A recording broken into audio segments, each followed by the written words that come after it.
Good morning to all of you.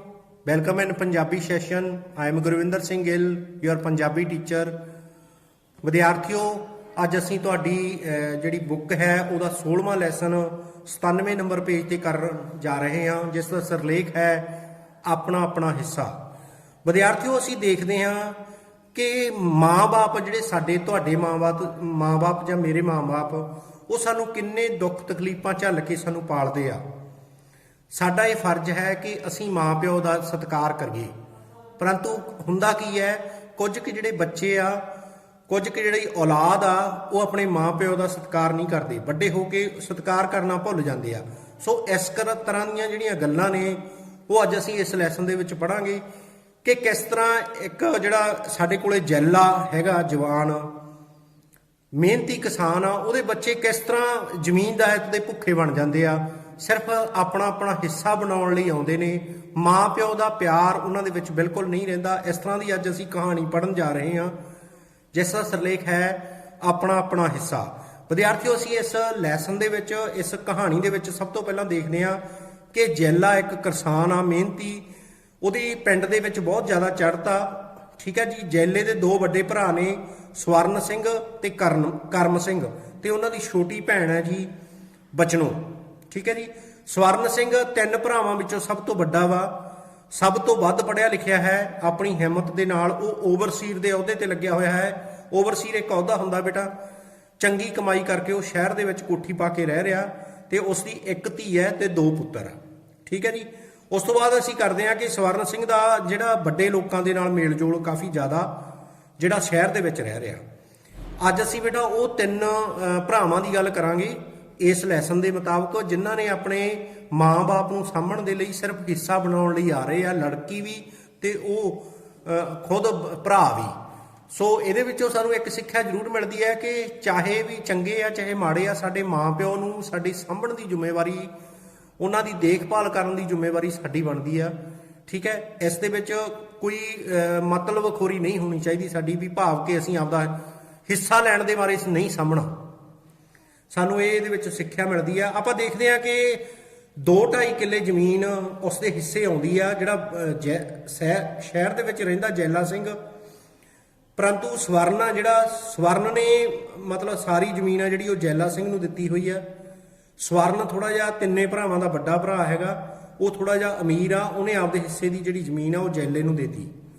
ਉਹ ਆਪਣੇ ਲਈ ਦਾਣੇ ਲੈ ਜਾਂਦਾ ਤੇ ਆਪਣੇ ਯਾਰਾਂ ਦੋਸਤਾਂ ਨੂੰ ਇਹੀ ਦੱਸਦਾ ਕਿ ਉਸਨੇ ਆਪਣੇ ਹਿੱਸੇ ਦੀ ਜ਼ਮੀਨ ਜੈਲੇ ਨੂੰ ਮੁਫਤ ਦਿੱਤੀ ਹੁੰਦੀ ਆ, ਪਰ ਅਸਲ ਦੇ ਵਿੱਚ ਉਹ ਮੁਫਤ ਨਹੀਂ ਦਿੰਦਾ।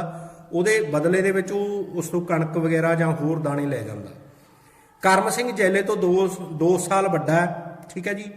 ਪੜ੍ਹਾਈ ਦੇ ਵਿੱਚ ਉਹ ਲਾਪਰਵਾਹ ਹੋਣ ਦੇ ਕਰਕੇ ਉਹ ਬਹੁਤਾ ਪੜ੍ਹਿਆ ਨਹੀਂ ਹੈਗਾ। ਉਹ ਬਚਪਨ ਦੇ ਵਿੱਚ ਹੀ ਤੂੜੀ ਦੇ ਵਿੱਚ ਆਪਦਾ ਬਸਤਾ ਲੁਕਾ ਜਾਂਦਾ ਸੀਗਾ, ਪਰ ਪੜ੍ਹਿਆ ਨਾ ਹੋਣ ਕਰਕੇ ਉਹ ਖੇਤੀ ਕਰਦਾ। ਪਰੰਤੂ ਉਸ ਦਾ ਵੱਡਾ ਭਰਾ ਜਿਹੜਾ ਸਵਰਨ ਸਿੰਘ ਹੈ ਉਹ ਵਧੀਆ ਪੜ੍ਹਨ ਜਾਣ ਕਰਕੇ ਓਵਰਸੀਰ ਦੇ ਅਹੁਦੇ ਤੇ ਲੱਗਿਆ ਹੋਇਆ ਹੈ। ਦੋਵੇਂ ਭਰਾ ਪੜ੍ਹਾਈ ਦੇ ਵਿੱਚ ਛੱਡ ਕੇ ਮਤਲਬ ਪਿਓ ਦੇ ਨਾਲ ਖੇਤਾਂ ਦੇ ਵਿੱਚ ਕੰਮ ਕਰਾਉਂਦੇ ਨੇ, ਜਿਹੜੇ ਦੋ ਇੱਥੇ ਰਹਿੰਦੇ ਨੇ। ਜਦੋਂ ਕਰਮ ਸਿੰਘ ਜਵਾਨ ਹੋ ਗਿਆ ਤਾਂ ਪਾਂਡੀ ਬਣ ਕੇ ਸਮਗਲਿੰਗ ਦਾ ਭਾਰ ਢੋਣ ਲੱਗ ਪਿਆ। ਪਾਂਡੀ ਹੁੰਦਾ ਭਾਰ ਚੁੱਕਣ ਵਾਲੀ। ਹੌਲੀ ਹੌਲੀ ਉਹ ਬਲੈਕ ਦਾ ਮਾਲ ਮਤਲਬ ਵੇਚਣ ਲੱਗ ਪਿਆ, ਨਸ਼ੇੜੀ ਬਣ ਗਿਆ, ਤੇ ਉਹ ਮਕਾਨ ਦੇ ਵਿੱਚ ਠਾਠ ਨਾਲ ਰਹਿ ਰਿਹਾ ਆਪਦੇ 'ਚ। ਉਸਨੇ ਡੇਅਰੀ ਤੇ ਮੁਰਗੀ ਖਾਨਾ ਵੀ ਖੋਲ੍ਹਿਆ ਹੋਇਆ। ਤੀਸਰੇ ਭਰਾ ਦੀ ਗੱਲ ਕਰ ਰਿਹਾ ਮੈਂ, ਠੀਕ ਹੈ। ਜੈਲੇ ਦਾ ਅਸਲੀ ਨਾਂ ਧਰਮ ਸਿੰਘ ਹੈ।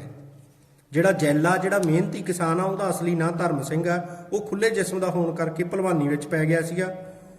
ਉਹ ਪਿਓ ਦੇ ਨਾਲ ਖੇਤੀ ਦੇ ਵਿੱਚ ਕਾਫੀ ਮਤਲਬ ਹੱਥ ਵਟਾਉਂਦਾ। ਦੇਖੋ ਮੈਂ ਦੁਬਾਰੇ ਫਿਰ ਰਿਪੀਟ ਕਰਦਾ, ਤਿੰਨ ਭਰਾ ਨੇ।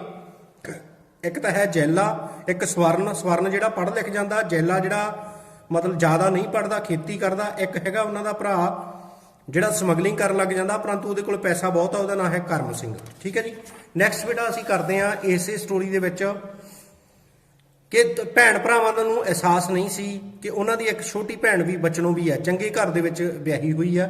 ਕੁਝ ਦਿਨ ਪਹਿਲਾਂ ਇਹਨਾਂ ਭੈਣ ਭਰਾਵਾਂ ਦੀ ਮਾਂ ਪੂਰੀ ਹੋ ਗਈ ਤੇ ਸਾਰੀ ਉਮਰ ਮਾਂ ਨੇ ਜੈਲੇ ਕੋਲ ਕੱਟੀ ਸੀ। ਬਿਮਾਰ ਹੋਣ ਕਰਕੇ ਇਲਾਜ ਆਪਣੇ ਵੱਡੇ ਪੁੱਤਰ ਕੋਲੋਂ ਕੁਝ ਚਿਰ ਸ਼ਹਿਰ ਗਈ ਹੋਈ ਸੀ। ਉਹ ਉੱਥੇ ਹੀ ਉਸ ਦਾ ਅੰਤ ਸਮਾ ਆ ਗਿਆ ਸੀਗਾ।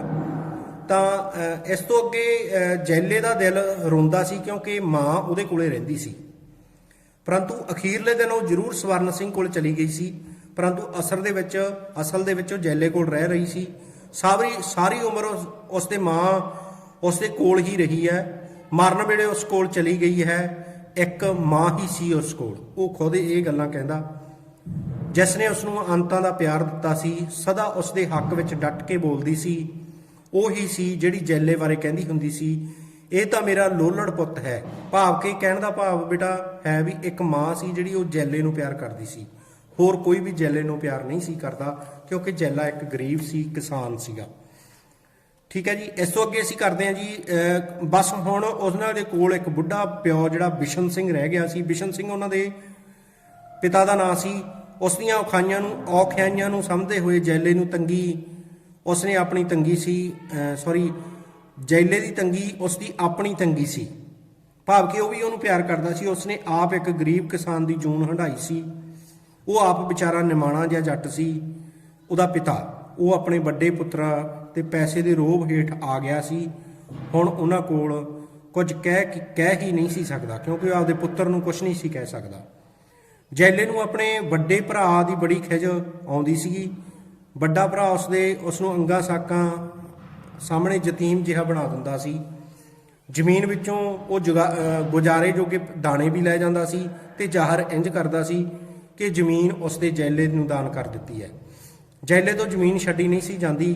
ਮੁਕਤ ਦਾ ਅਹਿਸਾਨ ਹੇਠ ਦੱਬਿਆ ਵੀ ਨਹੀਂ ਸੀ ਰਹਿ ਸਕਦਾ। ਉਹ ਛੋਟਾ ਭਰਾ ਕਰਮ ਸਿੰਘ ਤਾਂ ਬਰਾਬਰ ਦਾ ਹਿੱਸਾ ਵੰਡ ਕੇ ਲੈ ਜਾਂਦਾ ਹੈ। ਨਾਲ ਇਹ ਵੀ ਕਹਿੰਦਾ ਹੈ ਕਿ ਜੈਲੇ ਦੇ ਹੱਥ ਵਿੱਚ ਬਰਕਤ ਨਹੀਂ ਹੈ। ਉਹ ਗਿਲਾ ਕਰਦਾ ਹੈ ਕਿ ਉਸ ਨੂੰ ਹਿੱਸੇ ਦੇ ਵਿੱਚ ਕੁਝ ਨਹੀਂ ਬਚਦਾ। ਹੁਣ ਜੈਲਾ ਇਕੱਲਾ ਰਹਿ ਗਿਆ ਵਿਦਿਆਰਥੀਓ। ਜੈਲੇ ਨੂੰ ਆਪਣੀ ਭਣਵਈਏ ਉੱਤੇ ਬਹੁਤ ਥੋੜਾ ਮਾਣ ਸੀ। ਉਹ ਸਮਝਦਾ ਸੀ ਕਿ ਉਹ ਉਸ ਨੂੰ ਆਪਣਾ ਦੁੱਖ ਸੁੱਖ ਦੱਸਦਾ ਹੈ। ਹੁਣ ਉਸ ਦਾ ਇਹ ਭਰਮ ਵੀ ਟੁੱਟ ਗਿਆ। ਭਣਵਈਆ ਵੀ ਭੈਣ ਦਾ ਪ੍ਰਾਹੁਣਾ ਸੀ, ਜਿਹੜਾ ਬੇਟਾ ਭੈਣ ਦਾ ਘਰ ਵਾਲਾ ਸੀਗਾ। ਉਹਨਾਂ ਦੀ ਭੈਣ ਇੱਕ ਬਚਨੋਂ ਸੀ, ਤਾਂ ਉਹਨਾਂ ਨੂੰ ਕੋਈ ਆਸ ਨਹੀਂ ਸੀ। ਉਹ ਬਿਲਕੁਲ ਇਕੱਲਾ ਰਹਿ ਗਿਆ ਸੀ। ਹੁਣ ਹਰ ਪਾਸਿਓਂ ਪਿਸ ਰਿਹਾ ਸੀ, ਭਾਵ ਕਿ ਦੁਖੀ ਸੀ। ਬਚਨੋਂ ਮਾਂ ਦੀ ਮੌਤ ਕਰਕੇ ਪਿੰਡ ਆਈ ਹੋਈ ਸੀ। ਬਚਨੋਂ ਦੀ ਭੈਣ ਸੀ। ਮਾਂ ਦਾ ਸੰਸਕਾਰ ਸ਼ਹਿਰ ਵਿੱਚ ਆ ਕੇ ਕਰ ਦਿੱਤਾ ਸੀ ਉਹਨਾਂ ਨੇ। ਹੁਣ ਮਾਂ ਦੇ ਫੁੱਲ ਤਾਰਨੇ ਸੀ, ਭੋਗ ਪਾਉਣਾ ਸੀ, ਤਾਂ ਉਸਦੇ ਭਰਾ ਸਲਾਹ ਮਸ਼ਵਰਾ ਕਰ ਰਹੇ ਸੀ। ਅਸਲ ਦੇ ਵਿੱਚ ਵਿਦਿਆਰਥੀਓ ਇੱਥੇ ਜਿਹੜਾ ਸੀਗਾ ਆਪਾਂ ਕਹਿ ਸਕਦੇ ਹਾਂ ਜੈਲਾ ਗਰੀਬ ਸੀ, ਪਰੰਤੂ ਉਹ ਹੁਣ ਆਪਣੀ ਮਾਂ ਦਾ ਵੱਡਾ ਕਰਨ ਬਾਰੇ ਸੋਚਣਗੇ। ਦੇਖਦੇ ਹੋ ਆਪਾਂ ਪੜ੍ਹਦੇ ਹਾਂ। ਬਚਨੋਂ ਨੇ ਜੈਲੇ ਨੂੰ ਕਿਹਾ, ਵੀਰਾ ਮਾਂ ਦਾ ਇਕੱਠ ਵੀ ਕਰਨਾ ਹੈ, ਉਸਦੇ ਫੁੱਲ ਵੀ ਹਰਿਦੁਆਰ ਲੈ ਕੇ ਜਾਣੇ ਹਨ। ਦੋਵੇਂ ਭਰਾ ਆਉਣ ਵਾਲੇ ਨੇ, ਤੂੰ ਜਿਹੜਾ ਹਿਸਾਬ ਕਿਤਾਬ ਬਣਦਾ ਹੈ ਉਸ ਨਾਲ ਨਿਬੇੜ ਲੈ। ਜੈਲੇ ਨੂੰ ਇਹ ਗੱਲ ਤੋਂ ਬੜੀ ਖਿਝ ਆਈ, ਪਰ ਉਹ ਚੁੱਪ ਹੀ ਰਿਹਾ। ਬਚਨੋਂ ਬੋਲੀ ਜਾ ਰਹੀ ਸੀ, ਮੈਨੂੰ ਪਤਾ ਹੈ ਤੇਰੇ ਹੱਥ ਤੰਗ ਹੈ, ਪਰ ਇਹ ਕੰਮ ਵੀ ਕਰਨੇ ਹੋਏ। ਭਾਵ ਕਿ ਉਹਨਾਂ ਦੀ ਗਰੀਬੀ ਦਾ ਨਜਾਇਜ਼ ਫਾਇਦਾ ਉਠਾ ਰਹੇ ਸੀ ਉਹ। ਵੱਡਿਆਂ ਭਰਾਵਾਂ ਦਾ ਹੱਥ ਸੌਖਾ ਸੀ, ਪਰ ਉਹ ਕਹਿੰਦੇ ਸੀ ਜ਼ਮੀਨ ਤਾਂ ਜੈਲਾ ਮੁਕਤੀ ਬਾਹੀ ਜਾ ਰਿਹਾ ਹੈ, ਉਹ ਤਾਂ ਸਿਰਫ ਦਾਣੇ ਹੀ ਲੈਂਦੇ ਹਨ। ਵੇਖ ਸਾਰੇ ਤੇਰੇ ਭਣਵਈਏ ਵਰਗੇ ਕਿਵੇਂ ਹੋ ਜਾਣ। ਸਾਰੀ ਦੁਨੀਆ ਵਿੱਚ ਭੈਣਾਂ ਆਪਣਾ ਹਿੱਸਾ ਲੈ ਕੇ ਜਾਂਦੀਆਂ ਨੇ, ਪਰ ਉਸਨੇ ਕਦੀ ਵੀ ਇੱਕ ਵਾਰੀ ਵੀ ਨਹੀਂ ਆਖਿਆ। ਦੇਖੋ ਉਹਦੀ ਭੈਣ ਵੀ ਹਿੱਸੇ ਦੀ ਗੱਲ ਕਰਦੀ ਆ, ਆਪਣਾ ਹਿੱਸਾ, ਭਾਵ ਕਿ ਉਹ ਵੀ ਆਪਦੇ ਹਿੱਸੇ ਦੀ ਗੱਲ ਕਰਦੀ ਆ। ਜਿਵੇਂ ਜੈਲਾ ਗਲ ਵਿੱਚ ਡੱਕਾ ਦਿੱਤਾ ਬੈਠਾ ਸੀ, ਚੀਕ ਹੀ ਪਿਆ। ਉਹ ਅਖੀਰ ਨੂੰ ਬੋਲ ਹੀ ਪਿਆ, ਉਹ ਤੂੰ ਵੀ ਲੈ ਜਾ, ਉਹ ਵੀ ਲੈ ਜਾਣ ਆਪਣਾ ਹਿੱਸਾ। ਜ਼ਮੀਨ ਨੇ ਬੜਾ ਮੈਨੂੰ ਬਾਦਸ਼ਾਹ ਬਣਾ ਦਿੱਤਾ ਹੈ। ਜੈਲੇ ਦਾ ਦਿਲ ਸੜ ਗਿਆ।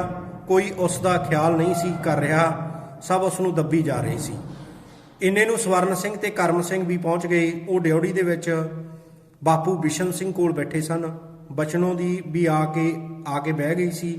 ਜੈਲੇ ਨੂੰ ਵੀ ਕੰਮ ਕਰਦਿਆਂ ਛੁਡਾ ਕੇ ਕੋਲ ਸੱਦ ਲਿਆ ਸੀ। ਹੁਣ ਉਹ ਆਪਸ ਵਿੱਚ ਹੀ ਸਲਾਹ ਮਸ਼ਵਰਾ ਕਰਨਗੇ। ਕਰਮ ਸਿੰਘ ਨੇ ਗੱਲ ਸ਼ੁਰੂ ਕਰਦਿਆਂ ਕਿਹਾ ਕਿ ਬਾਪੂ ਅਸੀਂ ਆਪਣੀ ਮਾਂ ਦਾ ਇਕੱਠ ਗੱਜ-ਵੱਜ ਕੇ ਕਰਨਾ, ਕਿਉਂਕਿ ਉਹਨਾਂ ਕੋਲੇ ਪੈਸੇ ਸੀ ਵਿਦਿਆਰਥੀਓ। ਉਹ ਖੁਦ ਕਰਨਾ ਚਾਹੁੰਦੇ ਸੀ, ਪਰੰਤੂ ਜਿਹੜਾ ਉਹਨਾਂ ਦਾ ਦੂਸਰਾ ਭਾਈ ਸੀ ਜੈਲਾ, ਉਹਦੇ ਕੋਲ ਪੈਸੇ ਨਹੀਂ ਸੀ, ਉਹ ਨਹੀਂ ਸੀ ਕਰਨਾ ਚਾਹੁੰਦਾ ਇਕੱਠ। ਸਾਰੇ ਅੰਗ ਸਾਕ ਸੱਦਣੇ ਨੇ। ਸਾਡੀ ਮਾਂ ਕਰਮਾਂ ਵਾਲੀ ਸੀ, ਦੋਤਿਆਂ ਪੋਤਿਆਂ ਵਾਲੀ ਹੋ ਕੇ ਮਰੀ ਹੈ, ਭੋਗ ਕੇ ਉਮਰ ਸਾਰੀ ਭੋਗ ਕੇ ਮਰੀ ਹੈ, ਉਹਨਾਂ ਨੂੰ ਵੱਡਾ ਜ਼ਰੂਰ ਕਰਨਾ ਹੈ। ਬਿਸ਼ਨ ਸਿੰਘ ਨੇ ਟੁੱਟਵੀਂ ਜੀ ਆਵਾਜ਼ ਵਿੱਚ ਕਿਹਾ, ਪੁੱਤ ਮੇਰੀ ਸਲਾਹ ਕੀ ਹੋਣੀ ਹੈ? ਸਾਡੇ ਵਰਗੇ ਛੋਟੇ ਬੰਦਿਆਂ ਦਾ ਕਾਹਦਾ ਵੱਡਾ ਕਰਨਾ ਹੋਇਆ। ਵੱਡਾ ਪੁੱਤਰ ਸਵਰਨ ਸਿੰਘ ਬੋਲਿਆ, ਮੈਂ ਵੀ ਸਮਝਦਾ ਹੈ ਇਹ ਫਜ਼ੂਲ ਖਰਚੀ ਹੈ, ਪਰ ਕਰਮ ਸਿੰਘ ਮੰਨਦਾ ਹੀ ਨਹੀਂ। ਦੇਖੋ ਜਿਹੜਾ ਵੱਡਾ ਪੁੱਤਰ ਸੀ ਉਹ ਨਹੀਂ ਸੀ ਕਰਕੇ ਰਾਜੀ, ਪਰੰਤੂ ਕਰਮ ਸਿੰਘ ਕੋਲ ਪੈਸੇ ਸੀਗੇ, ਉਹ ਕਰਕੇ ਰਾਜੀ ਸੀ, ਪਰੰਤੂ ਜੈਲੇ ਕੋਲੇ ਪੈਸੇ ਹੈ ਨਹੀਂ ਸੀ। ਕਰਮ ਸਿੰਘ ਬੋਲਿਆ, ਉਹ ਭਾਜੀ ਭਾਈਚਾਰਾ ਕੀ ਆਖੂਗਾ, ਚੰਗੇ ਭਲੇ ਪੁੱਤ ਕਮਾਉਂਦੇ ਨੇ, ਪੈਸੇ ਵਾਲੇ ਨੇ, ਕੀ ਮਰੀ ਪੈ ਗਈ ਹੈ, ਨਾਲੇ ਤੁਹਾਨੂੰ ਕੀ, ਤੁਹਾਡੇ ਪੜ੍ਹਿਆਂ ਲਿਖਿਆਂ ਲਈ ਹੋਊ ਫਜ਼ੂਲ ਖਰਚੀ। ਤੁਸੀਂ ਤਾਂ ਸ਼ਹਿਰ ਰਹਿਣਾ ਹੈ, ਇੱਥੇ ਮਿਹਣੇ ਤਾਂ ਸਾਨੂੰ ਵੱਜਣੇ ਹਨ। ਉਹ ਕਹਿੰਦਾ ਵੀ ਸਾਨੂੰ ਮਿਹਣੇ ਵੱਜਣੇ ਆ, ਕੀ ਕਰੀਏ ਫਿਰ। ਬਚਨੋਂ ਕੀ ਆ, ਬਚਨੋਂ ਵਿੱਚੋਂ ਬੋਲ ਪਈ, ਵਿੱਚੋਂ ਉਹਨਾਂ ਦੀ ਭੈਣ ਆ। ਕਰਮ ਸਿੰਘ ਠੀਕ ਆਖਦਾ ਹੈ, ਮੈਨੂੰ ਤਾਂ ਦਰਾਣੀਆਂ ਜਠਾਣੀਆਂ ਨੇ। ਹੁਣ ਉਹਦੀ ਭੈਣ ਨੂੰ ਖੁਦ ਫਿਕਰ ਸੀ ਵੀ ਮੈਨੂੰ ਮੇਰੇ ਸਹੁਰੇ ਪਰਿਵਾਰ ਕੀ ਕਹਿਣਗੇ, ਵੀ ਇਹਨਾਂ ਦੀ ਮਾਤਾ ਸੀ ਉਹਦਾ ਵੱਡਾ ਨਹੀਂ ਕੀਤਾ। ਜੈਲੇ ਨੂੰ ਵੱਡੇ ਭਰਾ ਦੀ ਗੱਲ ਠੀਕ ਲੱਗੀ, ਉਸਨੇ ਆਪਣਾ ਘਰ ਦਿਸ ਰਿਹਾ ਸੀ, ਪਰ ਉਸ ਦੀ ਆਸ ਤੇ ਪਾਣੀ ਫਿਰ ਗਿਆ। ਸਵਰਨ ਸਿੰਘ ਬੋਲਿਆ, ਠੀਕ ਹੈ, ਮੈਂ ਪਿੱਛੇ ਨਹੀਂ ਹਟਦਾ, ਜਿੰਨਾ ਖਰਚ ਮੇਰੇ ਹਿੱਸੇ ਆਉਂਦਾ ਹੈ ਦੱਸ ਦਿਓ। ਹੁਣ ਵਿਦਿਆਰਥੀਓ ਇੱਥੇ ਸੋਚਣ ਵਾਲੀ ਗੱਲ ਇਹ ਹੈ ਕਿ ਸਵਰਨ ਸਿੰਘ ਕੋਲੇ ਪੈਸੇ ਸੀ, ਉਹਨੇ ਕਹਿਤਾ, ਪਰੰਤੂ ਜੈਲੇ ਕੋਲੇ ਪੈਸੇ ਹੈ ਨਹੀਂ, ਉਹ ਵਿਚਾਰਾ ਵਿੱਚ ਹੀ ਪਿਸ ਰਿਹਾ। ਕਰਮ ਸਿੰਘ ਨੇ ਕਿਹਾ 5-7 ਹਜ਼ਾਰ ਆਰਾਮ ਨਾਲ ਲੱਗ ਜਾਣੇ ਆ, ਤੇ ਨਾਲੇ ਵੱਡੇ ਭਾਜੀ ਦੀ ਮਾਂ ਦੀ ਬਿਮਾਰੀ ਤੇ 2700 ਰੁਪਏ ਖਰਚ ਆ ਗਿਆ ਸੀ। 900 ਉਹ ਵੀ ਸਾਡੇ ਹਿੱਸੇ ਤਿੰਨੇ ਹਿੱਸੇ ਦੇ ਵਿੱਚ ਆਉਂਦੇ ਆ। ਮਾਂ ਦੀ ਬਿਮਾਰੀ ਦਾ ਖਰਚਾ ਵੰਡਣ ਦੀ ਗੱਲ ਸੁਣ ਕੇ ਜੈਲੇ ਨੂੰ ਧੱਕਾ ਲੱਗਿਆ। ਉਹ ਸੋਚ ਰਿਹਾ ਸੀ ਕਿ ਮਾਂ ਤਾਂ ਉਹਨਾਂ ਦੀ ਵੀ ਸੀਗੀ, ਫਿਰ ਇਹਦੇ 'ਚ ਖਰਚਾ ਵੰਡਣ ਦੀ ਕਿਹੜੀ ਲੋੜ ਹੈ। ਉਸ ਨੂੰ ਕੁਝ ਨਹੀਂ ਸੀ ਸੋਚ ਰਿਹਾ ਕਿ ਉਹ ਕੀ ਕਹੇ ਕੀ ਨਾ ਕਹੇ।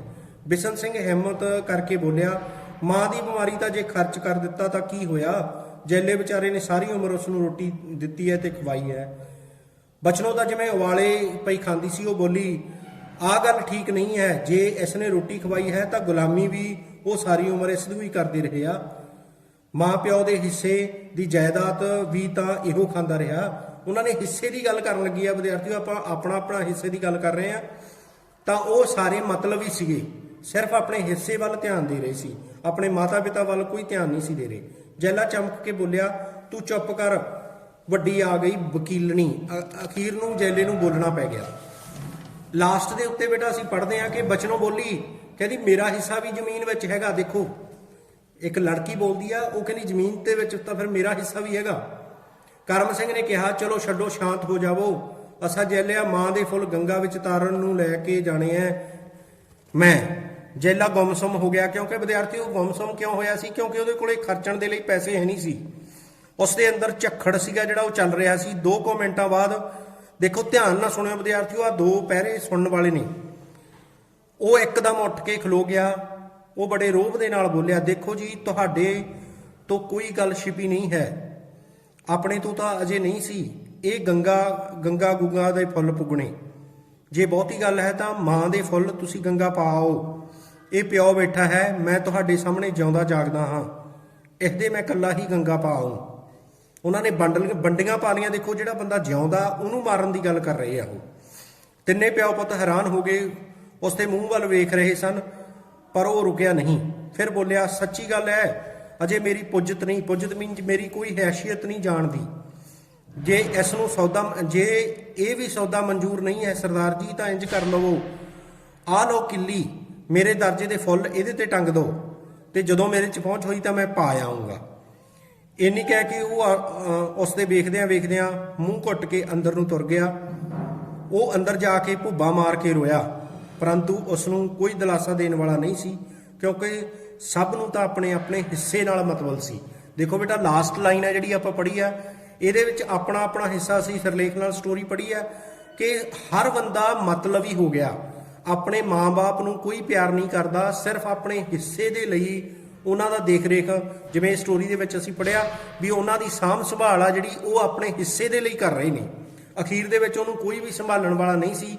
ਸਿਰਫ ਹਰ ਇੱਕ ਬੰਦੇ ਨੂੰ, ਇਕੱਲੇ ਜੈਲੇ ਤੋਂ ਬਿਨਾਂ ਹਰ ਇੱਕ ਨੂੰ ਆਪਣੇ ਹਿੱਸੇ ਦੀ ਪੈ ਗਈ। ਇੱਥੋਂ ਕਿ ਬਸੰਤੋਂ ਨੂੰ ਨਹੀਂ, ਬਚਨੋਂ ਨੂੰ ਵੀ ਆਪਦੇ ਹਿੱਸੇ ਦੀ ਪੈ ਗਈ। ਸੋ ਵਿਦਿਆਰਥੀਓ, ਇਹ ਸੀ ਜੀ ਸਾਡੀ ਕਹਾਣੀ ਜਿਹੜੀ ਅਸੀਂ ਹੁਣੇ ਪੜ੍ਹੀ ਹੈ, ਆਪਣਾ ਹਿੱਸਾ। ਠੀਕ ਹੈ ਜੀ, ਆਪਣਾ ਹਿੱਸਾ। ਅਸੀਂ ਦੇਖਿਆ ਕਿ ਕਿਸ ਤਰ੍ਹਾਂ ਅੱਜ ਕੱਲ੍ਹ ਦੇ ਜਿਹੜੇ ਨੌਜਵਾਨ ਆ, ਅੱਜ ਕੱਲ੍ਹ ਦੇ ਜਿਹੜੀ ਅਸੀਂ ਕਹਿ ਸਕਦੇ ਹਾਂ ਅੱਜ ਕੱਲ੍ਹ ਦੇ ਜਿਹੜੇ ਵਿਦਿਆਰਥੀ ਆ, ਉਹ ਆਪਣੇ ਮਾਂ ਪਿਓ ਦਾ ਖਿਆਲ ਨਹੀਂ ਰੱਖਦੇ। ਠੀਕ ਹੈ। ਅੱਜ ਕੱਲ ਦੇ ਜਿਹੜੇ ਬਜ਼ੁਰਗਾਂ ਦਾ ਧਿਆਨ ਨਹੀਂ ਰੱਖਿਆ ਜਾਂਦਾ, ਸਿਰਫ ਪੈਸੇ ਦੇ ਲਾਲਚ ਕਰਕੇ ਉਸ ਨੂੰ ਸਾਂਭਿਆ ਜਾਂਦਾ। ਸੋ ਵਿਦਿਆਰਥੀਓ, ਇਸ ਲੈਸਨ ਦੇ ਵਿੱਚੋਂ ਸਾਨੂੰ ਇੱਕ ਸਿੱਖਿਆ ਜ਼ਰੂਰ ਮਿਲਦੀ ਹੈ ਕਿ ਚਾਹੇ ਸਾਡੇ ਮਾਪਿਆਂ ਕੋਲ ਕੁਝ ਹੈਗਾ ਜਾਂ ਨਹੀਂ ਹੈਗਾ, ਸਾਨੂੰ ਉਹਨਾਂ ਨੂੰ ਸਾਂਭਣਾ ਸਾਡੀ ਜ਼ਿੰਮੇਵਾਰੀ ਬਣਦੀ ਆ। ਉਹਨਾਂ ਦੀ ਮਤਲਬ ਕਹਿ ਸਕਦੇ ਹਾਂ ਅਸੀਂ, ਜਦੋਂ ਉਹ ਬਜ਼ੁਰਗ ਹੁੰਦੇ ਨੇ ਤਾਂ ਉਹਨਾਂ ਨੂੰ ਸਾਂਭਣਾ ਸਾਡੀ ਜ਼ਿੰਮੇਵਾਰੀ ਬਣਦੀ ਹੈ, ਤਾਂ ਸਾਨੂੰ ਉਹਨਾਂ ਨੂੰ ਸਾਂਭਣਾ ਚਾਹੀਦਾ ਹੈ। ਠੀਕ ਹੈ ਜੀ। ਤਾਂ ਸਾਰਿਆਂ ਨੂੰ ਉਹਨਾਂ ਦੀ ਦੇਖ ਰੇਖ ਕਰਨੀ ਚਾਹੀਦੀ ਹੈ, ਪਰੰਤੂ ਇੱਕ ਗੱਲ ਦਾ ਧਿਆਨ ਰੱਖਣਾ ਵੀ ਆਪਣੇ ਆਪਣੇ ਹਿੱਸੇ ਦੇ ਲਾਲਚ ਵਿੱਚ ਆ ਕੇ ਨਹੀਂ ਸਾਂਭਣਾ ਚਾਹੀਦਾ। ਸੋ ਵਿਦਿਆਰਥੀਓ, ਮੈਨੂੰ ਪੂਰੀ ਆਸ ਹੈ ਕਿ ਤੁਹਾਨੂੰ ਇਹ ਕਹਾਣੀ ਸਮਝ ਲੱਗ ਗਈ ਹੋਵੇਗੀ ਤੇ ਇਹਦੇ ਜਿਹੜੇ ਕੁਐਸਚਨ ਆਨਸਰ ਹੈ ਤੁਹਾਨੂੰ ਜਲਦੀ ਤੋਂ ਜਲਦੀ ਸੈਂਡ ਕਰ ਦਿੱਤੇ ਜਾਣਗੇ। ਸੋ ਧੰਨਵਾਦ।